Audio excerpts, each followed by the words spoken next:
Dengue fever అన్నది ఒక type of viral fever. ఇది మనకు ఈ వర్షాకాలంలో యూజువల్గా ఈ ఏడీస్ ఈజిప్షియో అనే ఒక మస్కిటో, ఒక దోమ కాటు ద్వారా మనకు ఈ వైరల్ ఫీవర్ అంటూ వస్తుంది.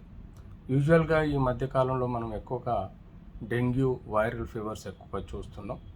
సివియర్ 102, 103, 104 వరకు టెంపరేచర్, దాంతో ఒళ్ళంతా నొప్పులు, కడుపులో నొప్పి, కాళ్ళల్లో నొప్పి, జాయింట్స్లో పెయిన్స్, అంతేకాకుండా అనీజీగా ఉండడం, డిహైడ్రేషన్లో పోవడం, ఇలాంటి సిమ్టమ్స్ మనం ఎక్కువగా చూస్తూ ఉంటాం. అట్లాగే స్కిన్ మీద ర్యాష్ రావడం, కొన్ని సివియర్ కేసులలో బ్లీడింగ్ డిజార్డర్స్, అంటే నోట్లో కానీ ఇతరత్ర స్పేస్ ఏరియాస్లో బ్లీడింగ్ రావడం, అది తదనంతరం ప్లేట్లెట్స్ పూర్తిగా పడిపోతే చనిపోయే ఆస్కారాలు కూడా ఉంటాయి.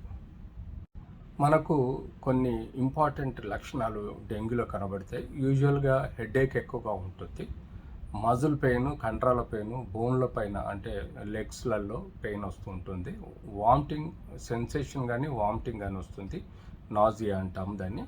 అలాగే స్కిన్ పైన ర్యాషెస్ వస్తాయి. దానికి తోడు మనకు ఏవైతే గ్రంథులు ఉన్నాయో లేకపోతే లింఫ్ నోడ్స్ ఉంటాయో అవి ఉబ్బుతాయి. అంతేకాకుండా కంటి పొరలు, అంటే మనకు ఈ కంటి చుట్టూ వెనకాల కొంత హెడేక్, పెయిన్ వచ్చే ఆస్కారం కూడా ఉంటుంది. యాజ్ సచ్ డెంగ్యూకి ఎలాంటి స్పెసిఫిక్ యాంటీడోట్ కానీ స్పెసిఫిక్ ట్రీట్మెంట్ కానీ లేదు. యాజ్ యూజువల్గా పేషెంట్ డెంగ్యూ ఫీవర్ తోటి ఇంట్లో ఉంటే వారికి కావలసినంత ఓరల్గా వాటర్, జ్యూసెస్, అందులో ఆరెంజ్ జ్యూస్ కానీ ఇట్లాంటి మీకు vitamin C, vitamin K and B12 composition vitamin minerals, water, అలాగే కొబ్బరి నీళ్ళు లాంటివి ఎక్కువగా మనం లిక్విడ్ డైట్ బాగా ఇవ్వాలి నార్మల్ డైట్తో. అంతేకాకుండా వారికి ఫ్రూట్స్లలో కూడా మనం స్పెసిఫిక్గా సిట్రస్ ఫ్రూట్స్ బాగా హెల్ప్ చేస్తాయి. జ్వరానికి యూజువల్గా మనం పారాసెటమాల్ ట్యాబ్లెట్ 500 మిల్లీగ్రామ్స్ నుంచి 1000 మిల్లీగ్రామ్స్, లేదంటే బాగా సివియర్ 103 టెంపరేచర్ ఉంటే వారికి ఐవీ ఫ్లూయిడ్స్ పెట్టి దాంతో పారాసెటమాల్ ఐవీ ఇన్ఫ్యూషన్ పెడితే మనకు ఆ యొక్క జ్వరము బాగా కంట్రోల్లోకి వస్తుంది. తద్వారా కూడా బాడీ పెయిన్స్ కూడా తగ్గుముఖం పడతాయి. సో యాజ్ సచ్ మనం ఈవెన్ మీ యాక్సోన్ అంటే మనము మెత్కోబలోమిన్ లాంటివి బి కాంప్లెక్స్ ఇంజెక్షన్స్ కూడా వాళ్ళకి సఫిషియెంట్గా ఇస్తే కొంత శక్తి ఉంటుంది, తద్వారా వాళ్ళకి సపోర్ట్ కూడా ఉంటుంది.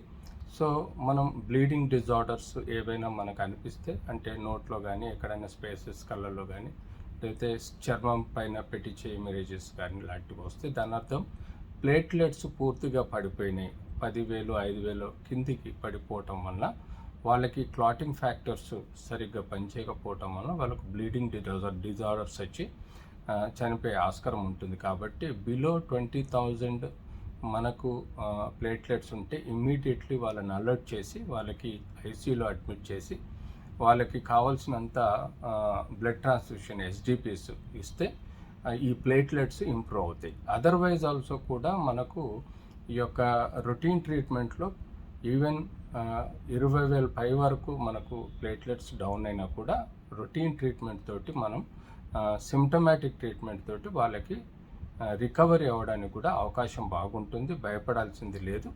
వెరీ రేర్గా కొన్ని అవుట్ ఆఫ్ 100లో 1 or 2 పేషెంట్ క్రిటికల్గా మారే అవకాశం ఉంటుంది. కానీ 98% రికవరీ, సెల్ఫ్ లిమిటింగ్, మన బాడీలో ఉన్న రోగ నిరోధక శక్తి ద్వారా మనకు యాంటీబాడీస్ ఫామ్ అయ్యి ఇమీడియట్లీ ఈ వైరస్ యొక్క శత్రువు లాంటి వైరస్ యొక్క యాంటీజెన్ని నాశనం చేసి మనల్ని రికవరీ చేసే సిస్టమ్ మన బాడీలో రోగ నిరోధక శక్తి ఉంది. కాబట్టి తద్వారా బెటర్ అండ్ ఈజీ రికవరీ ఉంటుంది.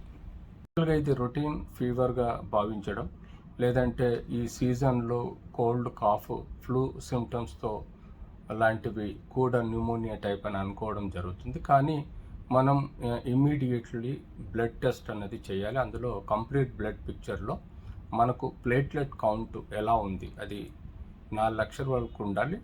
1,50,000 నుంచి 4 లక్షల ప్లేట్లెట్లు ఉంటే అది యూజువల్గా సర్వసాధారణము.